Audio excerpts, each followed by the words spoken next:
Amakipe yo mu Rwanda akomeje kwiyubaka yitegura umwaka w'imikino mushya wa 2025-2026.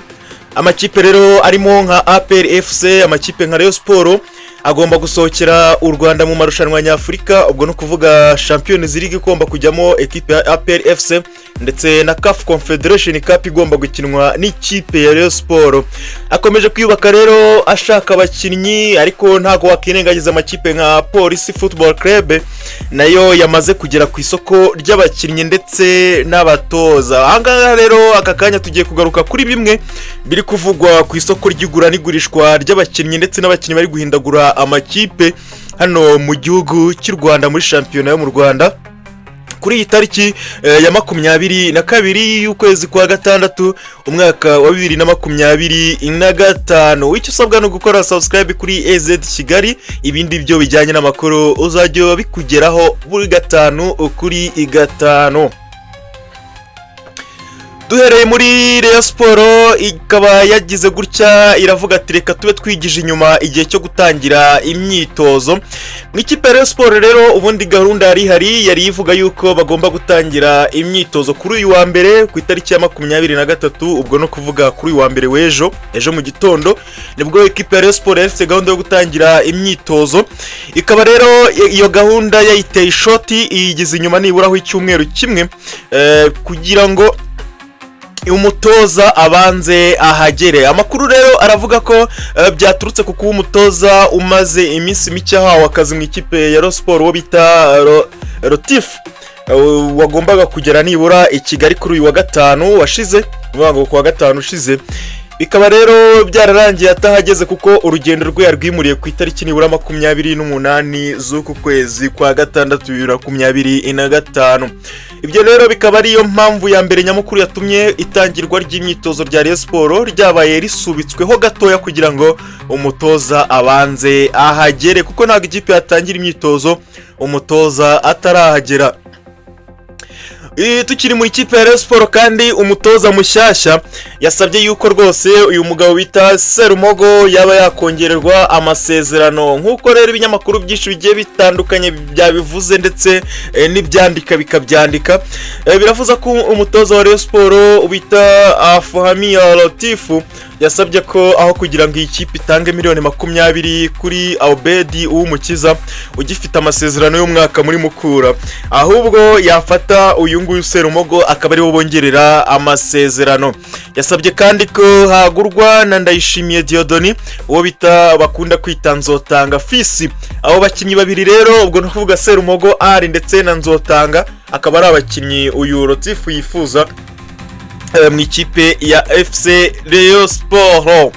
Manishimwe Djabel yaramaze igihe adakina mu Rwanda, ariko amakuru haravuga ko rwose n'umugabo ashobora kwerekeza mu ikipe ya Police FC. Mbibutsa ko ari yabaye mu ikipe ya Rayon Sports, aba mu ikipe ya APR, ariko rero amakuru hari aravuga ko umutipe wari umaze igihe atandukanye n'ino kipe yitwa Nafti Al Wasat CS yo mu cyiciro cya kabiri muri Iraq. Biravuga ko rwose ashobora kwerekeza mu ikipe ya Police Football Club.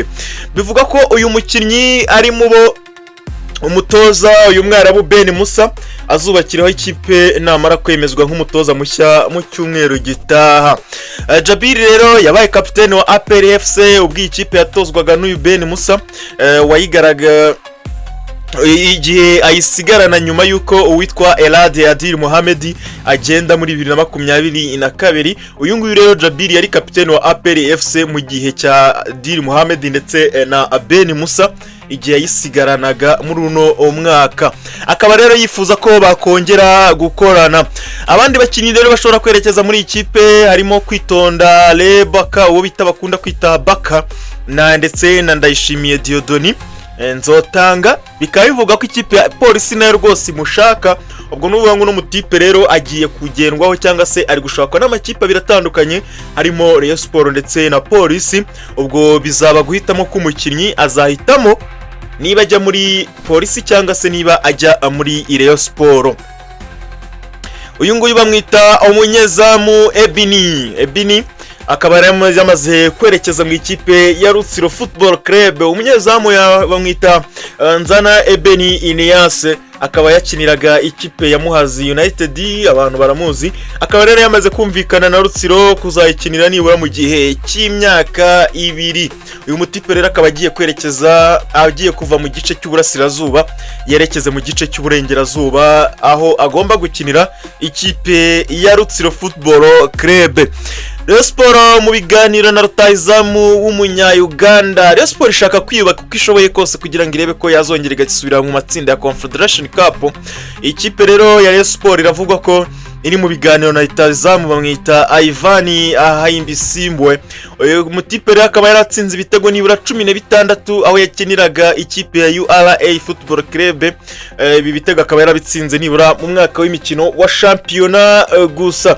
Uyu mutipe afite imyaka 29, akaba yarasoje amasezerano y'imyaka 2 yarafitanye n'ikipe ya URA Football Club y'ikigo rero gishinzwe imisoro n'amahoro muri Uganda. Uyu mutipe rero bikaba bivuga ko rwose Rayon Sports imushaka kugira ngo aze kuba yayifasha kuba yareba ko yagera kure muri Confederation Cup ndetse no kuba yahatana ikaba yanatwara igikombe cya Rwanda Premier League bitayihiriye uno mwaka, ariko ishaka kongera kugerageza umwaka utaha. Bamwita Moussa na Polisi FC, bakaba bari mu biganiro bikomeye cyane. Akaba yarahoze muri staff y'abatoza ba APR FC ku gihe cya Adil Mohamed, yigeze no kwitoza, abantu barabyibuka igihe Adil Mohamed agenda. Bamwita rero Abdestar Moussa, akaba yamaze kumvikana n'ikipe ya Polisi FC kugira ngo ayizayitoze mu mwaka w'imikino utaha 2025-2026. Bikaba biteganyijwe ko rero Moussa azatangira akazi mu cyumweru gitaha, ko Polisi FC yamuhisemo nyuma yo kumva ibyo asaba bitagoye nk'uko byari bimeze kuri Elad Adili Muhammad, ariko yahisemo uyu nguyu kuko atayigoye. Bamwita Kirasa, akaba yamaze kongererwa imyaka 2 muri Gorilla FC nk'uko ikinyamakuru cy'igihe kibitangaza cyabitangaje ku munsi wo kuwa gatanu. Umutoza Kirasa rero akaba azakomezanya n'ikipe ya Gorilla Football Club kuri uyu wa gatandatu. Uyu wa gatandatu washize muri no weekend, ikipe nibwo yatangaje ko Kirasa rwose azayitoza kugeza muri 2027. Akaba ari umunsi wa 12 uyu nguyu turiho none ku cyumweru, ni umunsi wa 13 wo kwandikisha abakinnyi bashya mu makipe y'iciciro cya mbere mu Rwanda. Isoko rero rikaba rizafunga ku itariki ya 30 ku kwezi kwa 7 2025.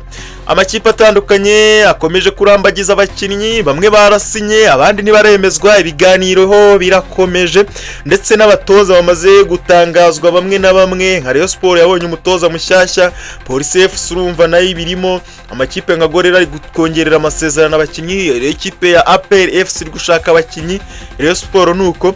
Urumva rero haracyari igihe kirenga ukwezi cyose cyo kugira ngo amakipe abe akomeje kwiyubaka.